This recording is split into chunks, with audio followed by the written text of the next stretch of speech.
Bom, galera, ainda falando sobre antes de começar a falar da arquitetura e das artes, né? Ainda falando sobre a religiosidade e a mitologia, né?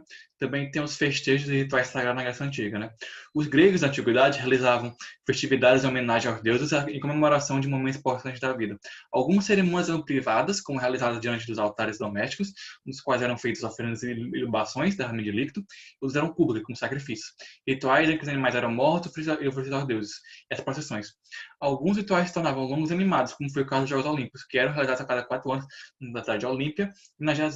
Os jogos duravam vários dias e reuniam atletas de todas as cidades gregas. Havia prova de corrida, salto, arremesso de disco, luta, arremesso de dardo, entre outras. A importância dos jogos era grande a ponto de suspender guerras para que os gregos pudessem competir em suas competições. E isso era um evento bastante importante, né? Até hoje, nos Jogos Olímpicos, quando vai começar, né, os Jogos Olímpicos eles foram feitos nessa época, né? Antes de Cristo e tal, tudo.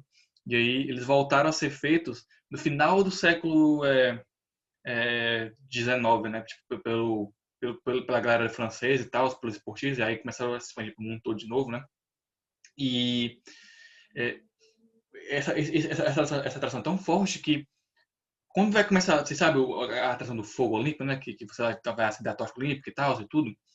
E a tradição começa justamente lá, nesse mesmo local, na Olímpia e tal, eles acendem a tocha lá, ela passa por todo mundo e depois chega no local específico do que vai ter os jogos, né? E, pra vocês verem, né, como essas tradições eram importantes, como falavam muito sobre a cultura deles e tal. E falando agora sobre a arquitetura e das artes plásticas, né?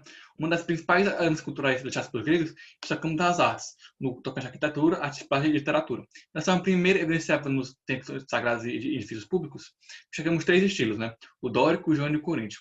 Já nas artes plásticas, os gregos foram influenciados pelos egípcios. O tema principal era o homem, aliás, o naturalismo, o homem e a natureza, com um rigor de estilo que procurava reproduzir a perfeição e a beleza das formas humanas. Do campo das artes plásticas, a escultura foi uma das principais expressões artísticas da Grécia Antiga. Seus principais representantes foram Fídias, o Mirão e Praxíteles. Buscavam se representar formas perfeitas, sempre visando ao belo, né? O exemplo aqui é essa obra feita pelo Fídias, da Atena Partenon, né? Você pode ver as formas dela aqui, ó. É sempre a perfeição na simetria, mostrando ela como uma figura imponente, uma figura de sabedoria, certo?